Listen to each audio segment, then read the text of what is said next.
Depuis 2 semaines, le lac Kivu est devenu le seul accès à l'eau pour nombre d'habitants de Goma. Il faut se lever tôt pour venir jusqu'ici remplir un bidon et s'en contenter pour le reste de la journée. Car de l'eau potable au robinet, il n'y en a plus dans beaucoup de quartiers de la ville. Selon Passy Moubalama, une jeune femme qui tente de faire bouger les choses, 3/4 de la population en est privée. La ville a été victime de cas d'Ebola. Déjà, c'est un grand danger pour la population ici.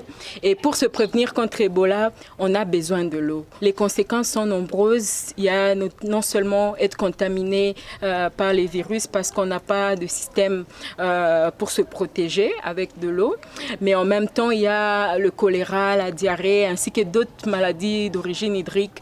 Les 2 millions d'habitants de Goma sont habitués aux pénuries d'eau. Mais avec l'épidémie d'Ebola, ils s'inquiètent. Vendredi, Passy Moubalama et des centaines d'autres femmes ont manifesté en ville. Elles avaient annoncé ce rassemblement une semaine plus tôt et espéraient être reçues par le gouverneur de la province du Nord Kivu. Elles n'ont finalement pu rencontrer qu'un secrétaire administratif. Pour la Régie des eaux, la société chargée de la distribution de l'eau à Goma, il y a une explication à cette pénurie.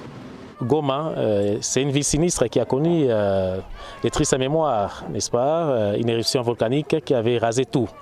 Il n'avait pas que rasé des maisons, des bâtiments, mais il y a aussi des ouvrages, n'est-ce pas, des distributions d'eau qui étaient partis des tristes mémoires. Et aujourd'hui, Goma est en train de faire face à un rééquipement. La dernière grosse éruption volcanique dans la région date de 2002. Et depuis, les infrastructures resteraient très fragiles. La Régie des eaux a promis que dans les 3 mois, elle installerait des citernes en ville pour parer à l'urgence.